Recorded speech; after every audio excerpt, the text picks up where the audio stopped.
Fat को अगर melt करना चाहते हो चलते चलते तो इस वीडियो को एंड तक ज़रूर देखना। ये एक टेक्निक है जो कि आजकल वायरल हो रही है। इस तरीके से हम चलेंगे ट्रेडमिल के ऊपर तो ज़्यादा फैट बर्न होगा, ये इस टेक्निक का क्लेम है। इस टेक्निक के 3 तत्व है। इससे पहले हम समझेंगे फैट लॉस क्यों होता है और कैसे होता है। आपने अगर खुद का मेटाबॉलिज्म फिक्स किया तो फैट लॉस रेस्ट पे होता है। फैट लॉस जब दौड़ते हो, जब एक्सरसाइज करते हो, हाई इंटेंसिटी एक्सरसाइज करते हो, उस समय फैट लॉस नहीं होता है। उस समय आपका ग्लूकोज लॉस होता है, जिसको हम बोलते हैं ग्लाइकोजन लॉस। ओके, ग्लाइकोजन आपके लीवर में होता है, आपके मसल में होता है और किडनी के ऊपर होता है। ये ग्लाइकोजन एनर्जी देता है, एनर्जी देता है, एनर्जी देता है जब आपको एनर्जी की ज़रूरत है सबसे ज़्यादा। एक्सरसाइज में बॉम्ब ब्लास्ट एनर्जी चाहिए हमें, बट फैट लॉस ऐसे नहीं होता है। फैट लॉस रेस्ट पे होता है। तो रेस्ट पे फैट लॉस उन्हीं लोगों का होता है जिनका मेटाबॉलिज्म सबसे बेस्ट है। देखो, सबसे पहली बात,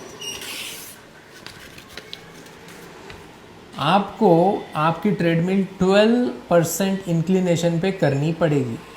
12% इंक्लिनेशन पे आप आपकी ट्रेडमिल करोगे तो जब आप इसके ऊपर पैर रखोगे तो एक फोर्स जो है ग्रेविटेशन का थोड़ा सा कम हो जाएगा, तो आपको ज़्यादा फोर्स अप्लाई करना पड़ेगा ऊपर जाने के लिए। यानी कि जो हमारा नॉर्मल रेस्टिंग रिदम है उससे थोड़ा ऊपर जा रहे हो, बट ज़्यादा नहीं। सेकेंड जो है वो है आपका जो स्पीड होना चाहिए 4.5 किलोमीटर पर आवर होना चाहिए या फिर 3 मील पर आवर होना चाहिए।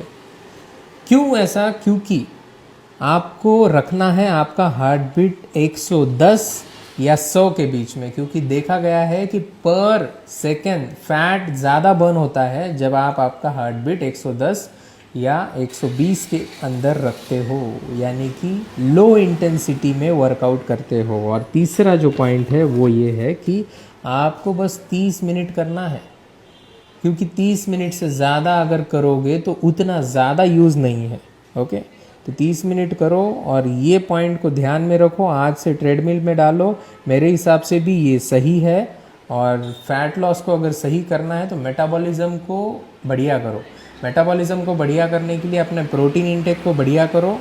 इसके लिए प्रोटीन पाउडर खरीदने की ज़रूरत नहीं, न्यूट्रिशन की बुक या फिर न्यूट्रिशन का नॉलेज खरीदने की या पढ़ने की ज़रूरत है। दूसरी चीज़, आपको आपके डाइट में बाहर का जो तेल है वो निकालना पड़ेगा। घर में जो 5 तरीके के तेल होते हैं हमारे, वो यूज़ करना है। जैसे कि मस्टर्ड ऑयल होता है, पीनट ऑयल होता है, उसके बाद घी होता है, कोकोनट ऑयल होता है और उसके बाद सिसमे ऑयल होता है। ये इंडिया में यूज़ किया जाता है।